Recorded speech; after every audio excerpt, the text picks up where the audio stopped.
내가 살아갈 목표가 정해져 있는 사람. 나는 이런 목표를 가지고 살고 있습니다. 목표. 살아가고 있습니다는 아니고 살려고 노력을 합니다. 목표. 네. 목표는 주님을 닮아가기로는 나는 목표가 없으면 목표가 없으면 가야 될 정해진 목적지가 정해지지 않았다는 얘기죠. 그렇기 때문에 방황을 하는 거야. 목표 지점이 정해지면 방황하지 않고 그곳을 향해 쭉 가잖아요. 그리고 축구를 하는데 상대방 골대에다가 공을 넣는다는 목표가 있잖아요. 그쵸? 자기 골문에다 넣는 사람 있어요? 없잖아요. 그러니까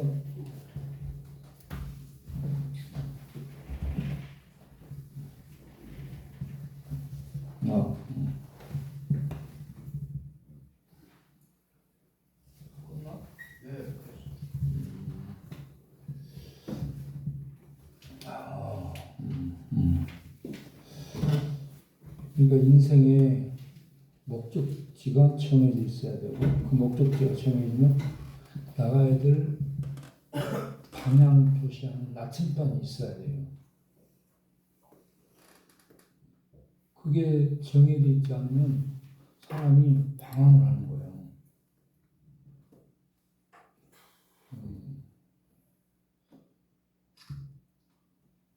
그 방황하는 것은 인생을 낭비하는 거예요. 그렇죠?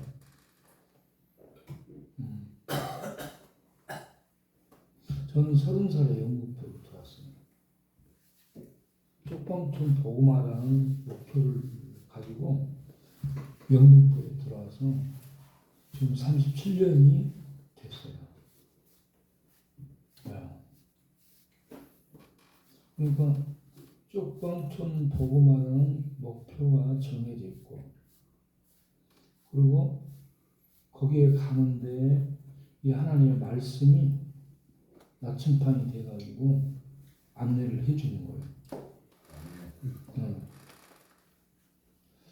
우리 인생이 이런 목적지에 도착해야 될 목표 지점. 상대방 축구를 하면 골대가 목표 지점이 되는 것처럼 이런 인생 목표 지점이 있어야 되고 그리고 거기에 나가는 갈 수 있는 나침반 방향 표시를 해주는 나침반이 있어야 됩니다. 그리고 거기에 이제 가는 중간중간에 의미를 부여해주는 목적. 목표 지점은 골대예요. 최종 이 지점에 있는 깃발 같은 것이 목표고 거기에 가는 이 방향, 길 이런 것들은 우리를 안내해 주는 도구가 되는 것이고 그리고 목적은 의미를 부여해 주는 거예요. 거기에 가는 단계별로. 그래서 이런 단계별로 의미를 부여해 주는 목적을 정해서 이렇게 하루하루 그걸 이루어 가게 되면 목표 지점에 나도 모르는 사이에 도달해 있게 되는 거죠. 여기 오신 여러분들이 인생의 목표 지점이 없고 가는 방향을 표시해주는 나침반 안에서 우리 안에서 나침반 역할을 해주는 길잡이 이게 없는 거죠. 그리고 중간중간에 의미를 부여해주고 가치 있게 만들어주는 이런 목적들, 의미들, 이런 가치들이 우리들에게 없이 그저 살아가는 거예요. 그렇기 때문에 사람 만나면 술 마시고 주저앉아. 그러면 시간 낭비, 인생 낭비, 돈 낭비, 정력 낭비, 체력 낭비, 그 인생을 소모하는 거죠. 인생을 사용하는 것이 아니라 소모하고 소비하고 있는 거예요. 네. 그래서 우리들의 이러한 점들을 고치고 회복시킬 수 있도록 하기 위해서 우리가 우리를 만드신 하나님을 만나야 됩니다. 하나님은 가장 지혜로운 분이에요. 여러분, 하나님은 가장 지혜로운 분이에요. 아멘. 가장 똑똑한 분이라는 얘기입니다. 그리고 하나님은 전능하신 분이에요. 뭐 하실 일이 없는 능력이 있어서 이 천지만물을 만드신 전능성을 갖고 있잖아요. 그런데 이 하나님은 무한히 자비롭습니다. 자비롭다는 것. 우리를 향해서 한없이 기다려주고 불쌍히 여기며 자비를 베푸는, 긍휼을 베푸는 이런 어머니, 아버지보다 훨씬 그 자비가 크신 분입니다. 저는 27살 때에도 집에 가서 이렇게 제가 저녁에 잠을 자거나 그러면 우리 어머니, 아버지가 저를 이렇게 들여다보면서 우리 애기 으뜩뜩 우리 애기 하면서 그 말 속에 모든 사랑을 담아가지고요 저를 이렇게 바라보고 따뜻이고 이렇게 많은 얘기를 안 하는데도 으뜩뜩 우리 애기 그러면서 이렇게 바라다보고 옆에서 손잡고 지켜보고 그렇게 하는 거예요. 그건 이제 우리 아버지는 30살에 돌아가셨어요. 제가 30살. 어머니는 한 7년 정도 더 사시다가 돌아가셨죠. 그러니까 그 어머니, 아버지의 사랑이 저에게 그대로 전달됐어요. 저는 우리 애들을 만나면 애들이 3명인데 애들을 이렇게 셋을 전부 다 제가 안고 자요. 양쪽에다가 우리 애들 그리고 내 위에다가 우리 아들 해가지고 우리 애들을 전부 이렇게 안고 이렇게 잡니다. 너무 예뻐가지고 그리고 내가 어디 갔다 들어오면 애들이 다 일렬로 서가지고요 기다려. 그러면 내가 차례로 안아주고 뽀뽀해주고 안아주고 뽀뽀해주고 그러니까 지금도 우리 애들은 저를 만나면 뽀뽀하고 이게 자연스러워요. 딱 기다려. 아니 우리 애들 셋 다 그래요. 우리 셋이 그 키가 87 정도 되잖아요. 그래가지고 내가 이렇게 하려면 얘가 굽혀줘야 돼. 그럼 이렇게 내가 만나면 뽀뽀할 거 아니까 이렇게 구부려줘요. 그러면 제가 그렇게 볼에다 뽀뽀를 해주고 그렇죠. 그러니까 제가 그 사랑을 부모님께 받아왔어요. 그래서 그 사랑에다가 하나님의 사랑이 더 저에게 부어지고 해가지고 저는 우리 애들도 사랑하지만 다른 이 사람들도 이 하나님의 무한한 자비를 가지고 대해주는 거예요. 그래서 하나님의 사랑의 그 자비가 이렇게 사람을 만들지 막 뭐라고 하고 이렇게 고치라고 그런다고 잘 안 고쳐요. 하나님의 사랑의 감동을 받으면 본인 속에서 야 내가 이렇게 해야 되겠다 이런 마음이 생겨요. 그러면 본인 스스로가 속에서 마음이 움직이니까 그렇게 바꿔지게 되는데 그렇지 않고 뭐 이렇게 해라 저렇게 해라 그러면 반항하고 안 해요. 네. 왜 우리가 하나님의 사랑을 만나게 되면 그 방황도 멈추게 되고 자기를 미워하고 자기를 저주하고 자기가 자기하고 하나 되지 못하는 이게 문제라고. 여러분 사람들은 전부 마음에 안 드는 자기 부분이 있어요. 자기야 자기 마음에 들어요 전부? 마음에 안 들죠 자기가. 네, 사람들은 전부 자기가 자기에게 마음에 안 드는 부분이 있어요. 그런데 하나님의 사랑을 만나고 나면 자기를 마음에 안 드는 그 부분까지 자기가 자기를 받아들이고 자기가 자기에게 화합을 하게 됩니다. 그래서 자기가 자기를 받아주는 그 부족하고 마음에 안 드는 부분까지 자기가 수용해주고 받아주는 거죠. 그래서 자기가 내면의 자기가 하나가 되는 거예요. 알베르토 까미가 쓴 이방인이라는 책이 있어요. 그 이방인 이 내용이 핵심이 뭐냐 그러면 내가 나와 다른 거야.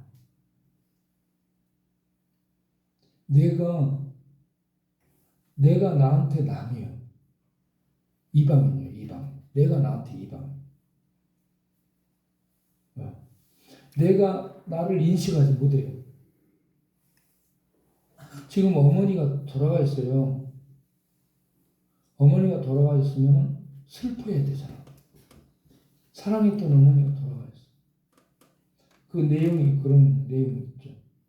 어머니가 돌아가 있으면 슬퍼해야 되고 그리고 어머니 장례를 치러야 되잖아. 그런데 이 이방인의 주인공은 장례식에 화투 치러 가요.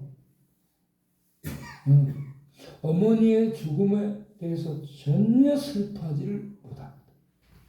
내가 나와 달라. 어머니야 내가 달라.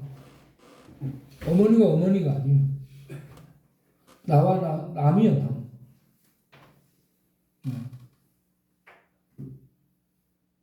그리고 총을 쏴서 사람을 죽여요. 그러면 내가 죄를 범했구나. 내가 이렇게 살면 안 되지. 이런 자기 반성이 있어야 되잖아요. 그런데 그런 데 대한 죄책감이 없는 거예요.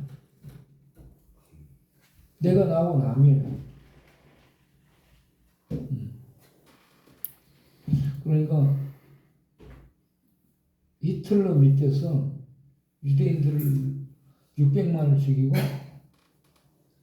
그리고 슬라브족 장애인 집시들 그리고 동성애자들 자기들을 마음에 안 드는 그 부류를 전부 죽이는데 그것은 1100만 정도를 죽이게 돼요. 그 1100만 정도를 죽이는 이를 앞에서 진두지휘했던 사람이 아이히만이잖아요. 아이히만. 이 아이히만이 2차 세계대전이 끝난 다음에 아르헨티나에 도망가 있다가 이스라엘의 비밀경찰들에 체포돼요. 체포돼가지고 예루살렘으로 송환돼. 예루살렘에 송환돼서 법정에 서가지고 사형 언도를 받게 됩니다. 그렇게 많은 사람을 죽여요. 배가 아프고 갑자기 아프고 그럼 칼로 찌어야 되는데. 아니 이상하게 아프네. 아니 제가 안 나는데 이상해 아프네. 죽겠네.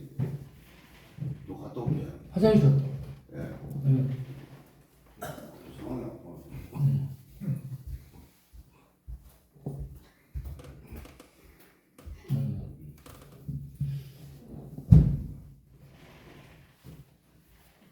그래서 그 아이만도요. 그렇게 많은 사람을 죽였으면 법정에서 내가 미안하다라고 정말 죄송하다고 그런 말 한마디 해야 될 거 아니야. 그런데 그게 없어요. 양심의 가책이 없어. 그렇게 많은 사람을 죽였는데 그러면 자기가 정말 인류에게 죄를 범했네요. 고개를 못 들겠네요. 해야 되잖아. 그런 양심의 가책이 없어. 전두환 씨 있잖아요. 전두환 씨. 광주 5.18 엊그저께 지났잖아. 공수부대 풀어갖고 광주 시민 학살했어요. 그런데 이걸 감추기 위해서 공산군이 있다라고 유언비어를 퍼뜨렸죠. 사람들은 거기에 넘어갔어요. 그런데 사실은 이게 전부 다 밝혀졌는데 공산당이 한 게 아니고 이게 공수부대가 한 것으로 판명이 됐잖아요. 그러면 거기에 대한 총책임자가 군통수권자가 대통령 아니에요. 그러면 자기가 국민 여러분 정말 죄송합니다라고 한마디를 해야 되죠. 그 한마디를 안 해요. 네. 그래서 여러분 이렇게 미안하다는 말을 할 수 있는 것은요 굉장히 위대한 겁니다.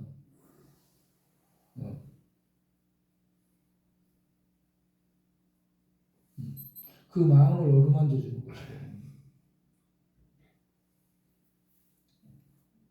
그런데 이 히틀러나 뭐 네로나 아이만이나 스탈린이나 김일성이나 전두환 이런 사람들은 잘못했다라는 생각을 안 합니다. 잘못했다라는 가책을 느끼지는 못해요. 왜 그러는가? 성령이 역사하지 않기 때문에. 성령이 역사하면요. 하나님의 영이 우리 안에 역사하면 우리는 하나님을 보면서 내 자신을 봐요. 그러면 하나님이 빛 앞에 서서요. 빛 앞에 서면 내 죄가 드러나잖아요. 그러면 하나님 앞에 무릎을 꿇게 되는 것이고 죄를 인정하는 거예요. 그리고 죄를 슬퍼하는 거예요. 왜 그랬을까? 그러면서 하나님 앞에 죄를 고백해. 내가 그러고 맞습니다. 잘못했습니다. 고백해. 그러면서 용서해 주옵소서 자비를 빌어요. 그러고 나서 하나님의 은혜를 체험하면서 감동이 오게 되면 하나님 앞으로 그렇게 안 살겠습니다. 이렇게 고백을 하게 되죠. 그러면서 마음도 생각도 행실에서도 이렇게 돌아서게 되죠. 이것을 회개라고 얘기합니다. 하나님의 은혜를 입은 사람은 이렇게 회개해요. 그렇게 함으로 사람이 늘 바꿔지게 돼요. 달라지게 돼요. 그래서 착해지고 선해지고 따뜻해지고 온유해지고 봄바람처럼 이렇게 따뜻한 이런 이 빛들이 풍겨지는 거죠. 하나님의 은혜가 임하면 햇빛이 이렇게 봄의 햇빛이 임해서 얼어붙었던 대지를 녹이는 것처럼 하나님의 은혜가 임하면 마음도 이 관계도 감정도 이렇게 따뜻해지면서 치유되고 회복되게 되는 거죠. 이 십자가에 이 하나님의 사랑을 만나면 나는 내가 봐도 나는 내 마음에 들지 않는 난데 그리고 이렇게 죄를 많이 저지르고 죄로 범성이 부패하고 썩은 이런 타락한 용서받지 못할 이런 죄인이 하나님의 사랑으로 죄사함을 받고 하나님의 자녀로 입양이 되고 하나님의 언약 백성이 돼서 하나님의 축복과 책임져주는 보호 속에 사는 이런 복된 자가 됐다고 생각하면 그 은혜가 너무 큰 거예요. 너무 크고 감당할 수 없기 때문에 할렐루야라는 말이 나와요. 하나님 찬양합니다. 할렐루야. 여기서부터 이제 출발이 돼가지고 내가 하나님의 영광을 위해 살 목표가 정해지고 그리고 하나님의 영광을 위해 살아갈 목표를 향해 나를 인도해 주시는 성령님과 말씀이 이렇게 방향을 표시해 주는 나침판이 되고 안내자가 돼서 나를 인도해 주는 거예요. 그러면 이제 오늘은 뭐 이번 달은 뭐 이번 연도에는 뭐 이러면서 어떤 것들을 이렇게 해 나가기 위한 이 계획을 세우고 그렇게 해 나가게 돼요. 그렇게 해서 이걸 하나둘 이뤄가게 될 때 거기에 보람이 있고 가치가 있게 되고 거기에 의미가 있게 되고 이런 것들이 쌓여져 가게 되면 인생이 행복해지게 되는 거예요. 이 전체가 모아져서 보람이라고 얘기하는 거예요. 보람이 있게 되는 거죠.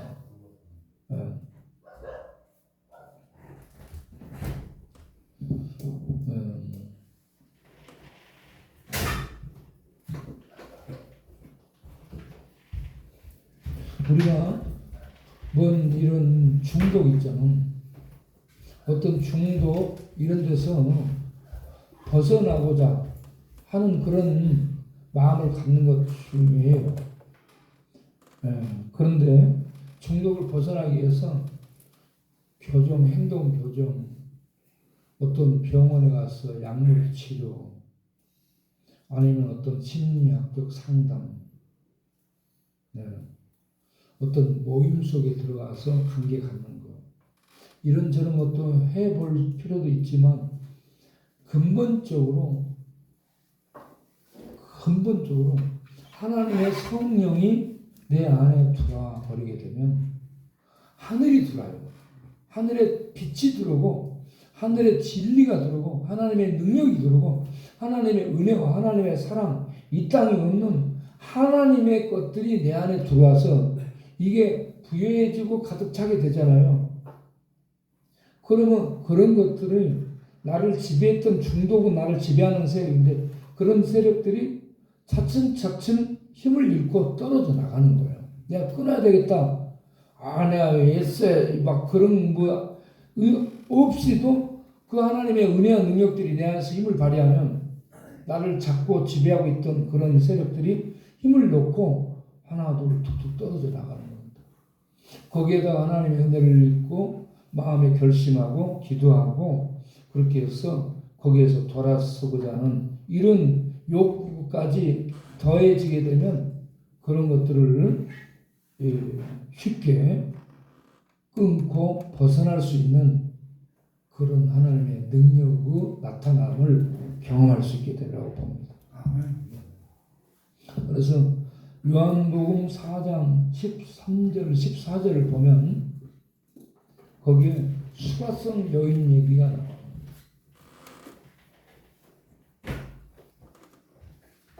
수가성 여인, 사마리아에 있는 수가성 여인 얘기가 나와요. 예수님이 물 좀 달라고 해가지고 얘기를 하게 된 거예요. 네. 거기서 이제 그들이 조상 때부터 먹어왔던 물이 있어요. 그 물이 무슨 물이에요? 쓴물. 누군 무슨 물이요? 쓴물. 그건 말하고 말아 먹었다 이 말이에요. 쓴물. 수가성 여인이 떠먹었던 물이 무슨 물이에요? 야곱의 물이에요. 야곱 때. 네. 여러분 야곱은 언약 조상이에요. 아브라함, 이삭, 야곱 언약의 조상이에요. 이스라엘에게. 그래서 하나님이 야곱에게 준 이 우물은 신의 선물입니다. 하나님의 선물입니다. 그래서 그들이 그 야곱의 우물을 얼마나 중요하게 여겼겠어요. 그렇죠? 신의 선물이라니까요. 야곱의 우물은. 그래서 거기에 사람들이 물도 기름 먹고 짐승도 그 물로 먹었어요. 그렇게 중요한 물이 지금까지 예수님이 오셨을 때까지 이어지고 있는 거예요. 예. 그러면 굉장히 오랜 역사 동안 그들이 그 물을 마시고 지탱해 왔는데 그 신의 선물인데 예수님이 무슨 얘기 13절에 이 물을 먹는 자는 뭐라고요? 다시 목마르거니와 다시 목마르라요. 그 신의 선물인데 광야에서 이스라엘 백성들이 만나를 먹었어요. 하나님이 하늘에서 내려준 만나였어요. 신의 선물이에요. 그거 먹어도 죽었어요. 예. 율법도 신의 선물이에요. 하나님 주신 거예요. 그런데 율법을 받아서 그걸 못 지키게 되고 율법 아래 전부 죽는 거예요.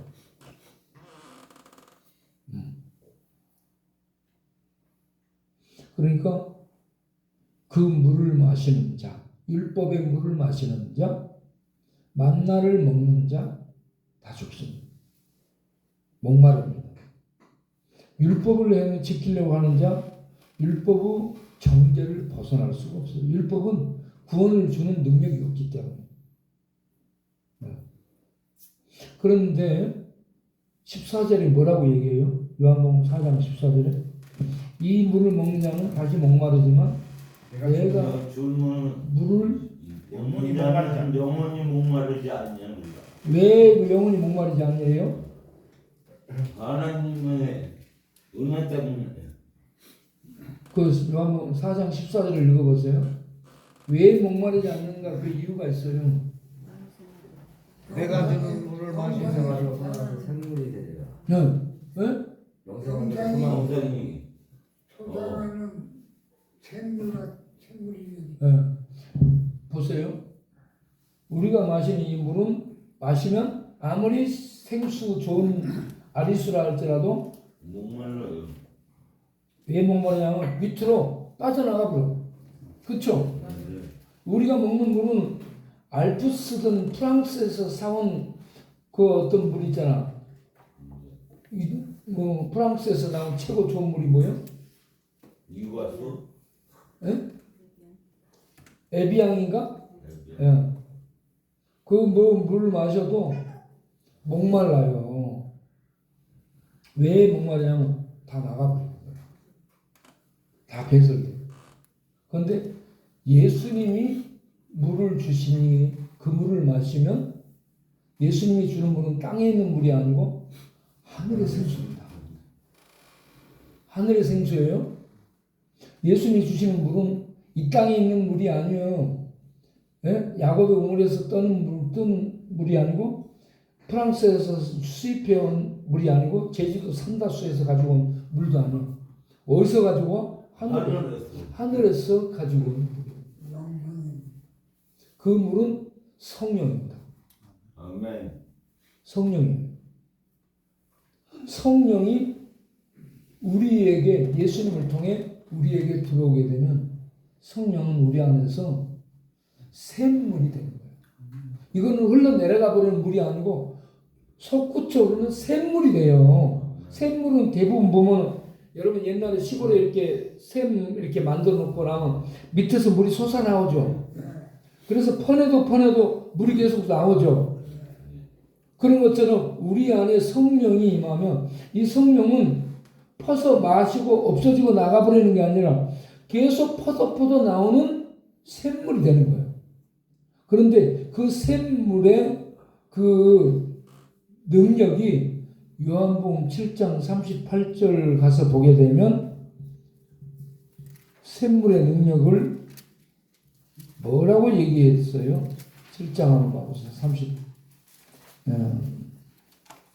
7절 38절 네. 요한복음 7장 37절 38절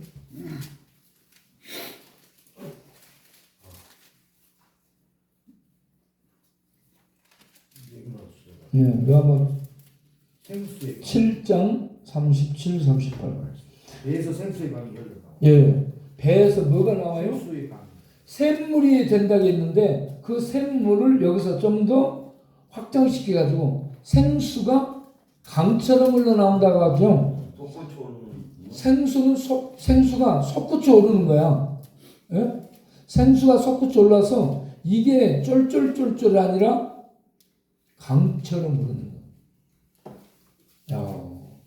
일반 물은 먹으면 목말라 다 나가버려서. 그런데 성령, 예수님이 떠주는, 하늘에 떠주는 성령은 마시면 우리 안에 들어와서 달아서 떨어지는 그런 물이 아니라 계속 솟구치는 샘물이고, 이게 나중에는 충만해져서 분수처럼 솟아오르고요. 그리고 이게 양이 많아져서 강이 된다고 얘기합니다. 강이, 10년 안에 강이 된다는 거죠. 그러면 성령의 그 생수가 강처럼 우리 안에서 흘러 넘치면 하늘의 모든 보화가 우리 안에 충만해집니다. 사랑이 충만해져. 능력이 충만해져. 기쁨이 충만해져. 의로움이 충만해져. 하나님의 거룩함이 충만해져. 예? 하나님의 온유함이 충만해져. 예? 하나님의 겸손함이 내 안에 충만해져. 하나님의 자비가 내 안에 충만해져. 하늘의 것들이, 하나님의 것들이 내 안에 성령의 강수가 돼서 흘러 넘침으로 하나님의 것들이 내 안에서 충만해지는. 그러면 세상은 힘들고 어렵고 내 일들은 안 풀리고 막 세상은 소란하고 혼란하고 소용돌이치는 세상일지라 내 심령 안에는 놀라운 천국이 이루어졌을 뿐만 아니라 천국의 부요함으로 가득한 거야. 그래 내가 얼마나 행복하겠어요. 이런 성령의 강수가 내 안에서 흘러 넘쳐가지고 하늘의 것들, 천국의 것들로 가득하고 부유해지고 충만해지게 되면 저절로 내게 강과 같은 평화, 내게 강과 같은 평화, 내게 강과 같은 평화 넘치네. 할렐루야. 내게 강과 같은 평화, 내게 강과 같은 평화, 내게 강과 같은 평화 넘치네. 내게 샘솟는 기쁨, 내게 샘솟는 기쁨, 내게 샘솟는 기쁨 넘치네. 할렐루야. 내게 샘솟는 기쁨, 내게 샘솟는 기쁨, 내게 샘솟는 기쁨 넘치네. 내게 바다 같은 사랑, 내게 바다 같은 사랑, 내게 바다 같은 사랑 넘치네. 할렐루야. 내게 바다 같은 사랑, 내게 바다 같은 사랑, 내게 바다 같은 사랑 넘치네. 이렇게 해가지고 내 안에가 천국의 강수가 막 흘러 넘치고 기뻐지고 감격하고 감사하고 뛰놀고 소리치고 싶고 그 말할 수 없는 것들이 내 안에 가득하니까 세상에 좋아했던 도박이 아무것도 아니네. 세상에 그렇게 좋아했던 도리치꽃땡이 아무것도 아니네. 아멘. 세상에 그렇게 좋아해서 경마장에 가서 찍고 했던 그게 아무것도 아니야. 그리고 울고 꽃서울 춤꽃서울 했던 아가씨 여자들을 만나는 울고 꽃서울도 아무것도 아니네. 응? 그래서 그런 것들을 누가 하라 마라 막 교육에서 되는 게 아니고요.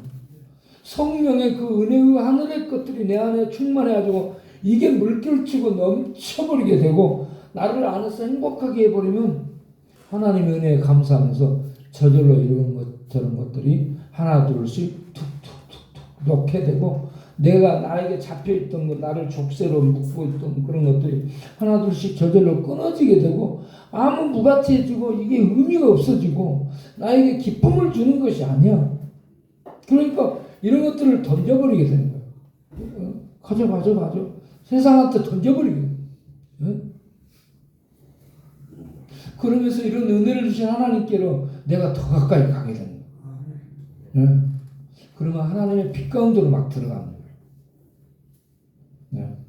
하나님의 빛 가운데로 들어가고 하나님의 사랑 속에 들어가고 하나님의 평강 속에 들어가고 그러니 내 영혼이요.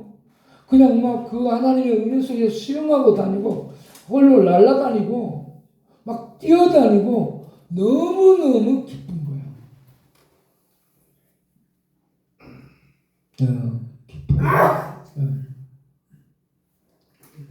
그래서 이 중독을 끊어버리는 방법이 교도소 들어가도 안 돼.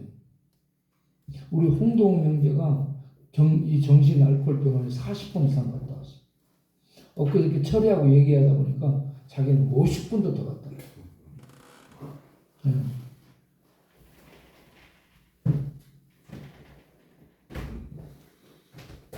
우리 아버지 있잖아요. 우리 아버지도 이 소주를 옆에다 병채 묶어갖고 다니면서 마시고 밤에 자다가도 일어나서 마시고 일하다가도 마시고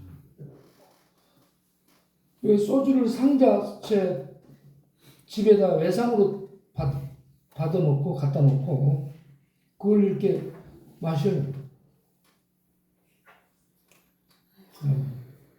내가 그놈의 소주 대병을 얼마나 던져서 벽에다 깬지는 몰라. 내가 열받으면요.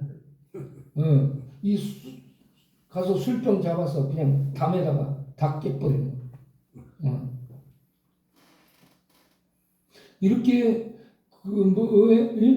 그분이 절대 우리 아버지는 술 끊을 분이 아니에요. 술 못 끊어요. 예수님 같잖아요. 그런데 예수님을 믿고 나서 성령이 역사하니까 아버지가 새벽기도를 나가기 시작해요. 새벽기도 나갈 뿐이 아닌데 새벽기도를 나가기 시작하더니 새벽에 나가서 방언이 터져요. 방언기도를 하기 시작합니다. 성령이 속에서 소용돌이 치면서 이 천국의 은혜를 맛보게 되는 거야. 그러다 보니까요, 누가 그 연세 드시고 그렇게 술에 중독이 되어 오신 분이 어떻게 술을 놔요? 못 끊지? 그건 저절로 술을 다 끊는. 술 끊고 담배도 저절로 봉조 말아피던 분이 담배도 다 끊고. 야, 그리고 전도하러 다녀요. 성령 역사는 똑같이 이렇게 변해요. 속에 내면에 놀라운 힘이 생겨요. 은혜가 가득하고 기쁘고 행복하고 이거 했던 것들이 무가치해져요. 의미 없어져요. 그러니 논다니까. 벌레요 벌레 여기.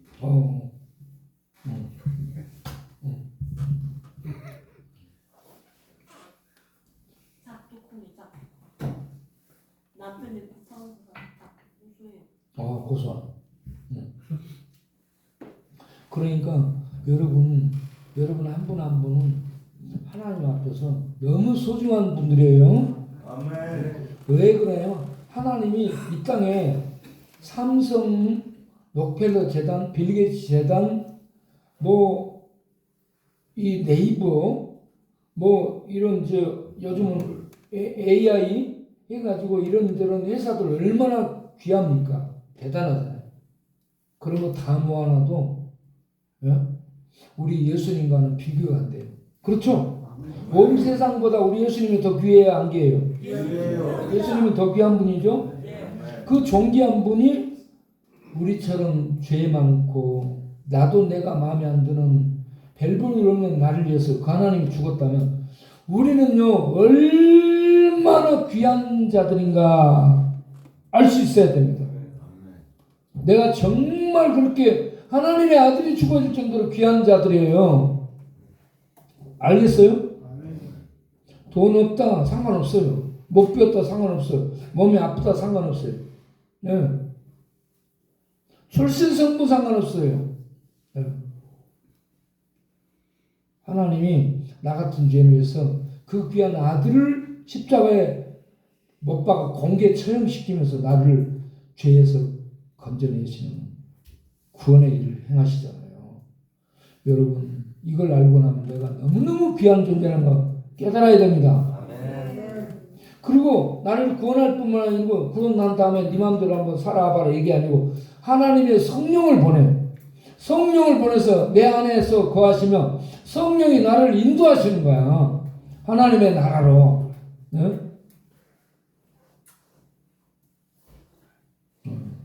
그래서 이 땅에 있지만 우리는 하나님의 인도와 하나님의 원리 따라서 살아가는 신의 백성입니다. 신의 백성이에요. 신의 백성을 이 신학적인 언어로 교회라고 표현합니다. 교회가 신의 백성이에요. 하나님의 백성입니다. 하나님의 백성은 그 가운데 하나님이 함께 하셔요.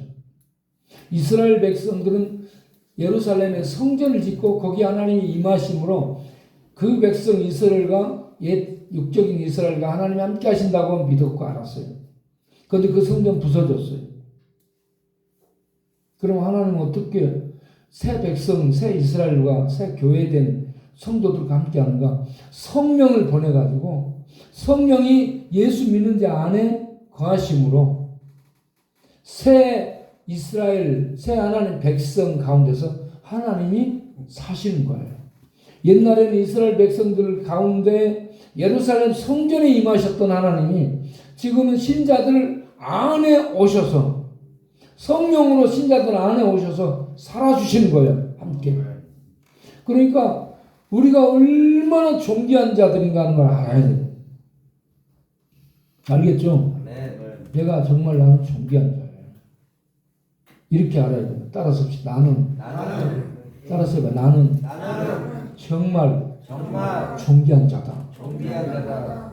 온 세상보다 하늘의 별들보다 우주보다 내가 더 존귀하다.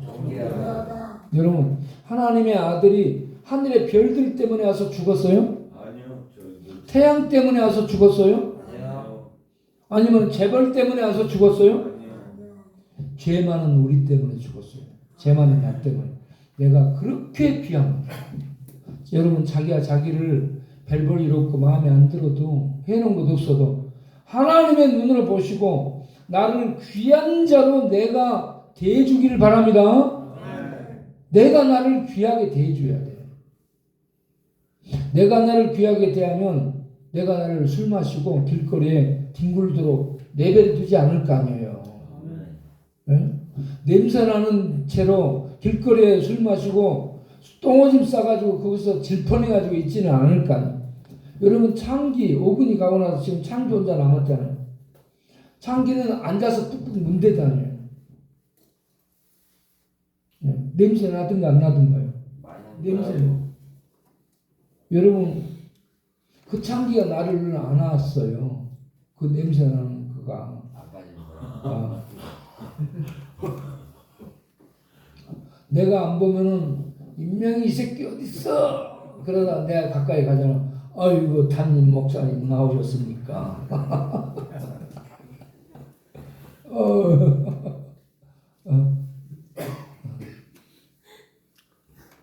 그래도 내가 이 장기를 사랑해요. 그래 자기가 한 것이 있기 때문에 내가 가까이 다가와서 장기야 사랑해 그러면 목사님 그러면서 울잖아.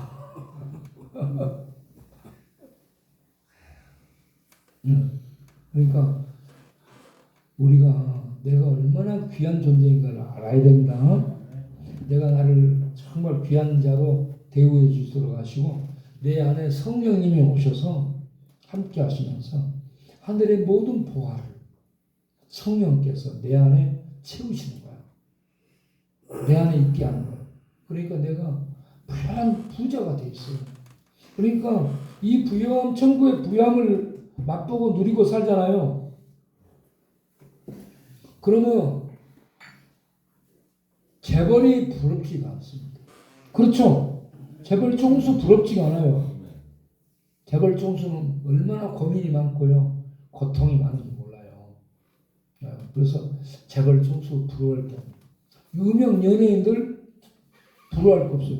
엊그저께 김호중이 지금 뭐 음주운전 해가지고 난리 났더구만 요즘에. 김호중이 우리가 데려오려고 한번 찾아가서 뭐 하는데 소속사하고 얘기하라고 기본이 3,000원 노래 3곡 부르는데. 그래서 내가 2번 다시 김호중 찾아가지 않겠다고 했어요. 내가 차라리 노래 부르겠다. 목사님이 노래 부르면 1,000원도 안 줄 거예요. 목사님 비싸. 그래도 1억이라고 그래야지. 목사님은 근데 얼마로 여러분, 재벌 총수도 부럽지 않고 유명 연예인도 부럽지 않고 재벌 총수들 그 공허하기 때문에 늘 술 마십니다. 대통령도 부럽지 않습니다. 대통령도 늘 술 마신다고 그러죠. 김어중도 술 마시고 멀쩡하게 세워놓은 차를 가서 바꿨어요. 그 굉장히 취한 거예요. 그거 돌고 있으니까 그 정도 되는 거야. 저도요 옛날에 술 마셔봐서 알죠. 술 마시고 나면 빙빙 돌잖아. 돌아요 돌아. 예. 근데 이거 소주에다가 맥주에다가 무엇에다가 이렇게 타잖아. 진짜 돌아요.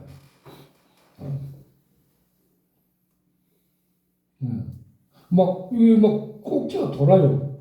이게 빙글빙글 돌아. 그러니까 김호중이 그 정도로 박았다 그러면요, 이거 좋은 거야. 내가 볼 때. 경험한 사람들은 다 이해되죠? 네.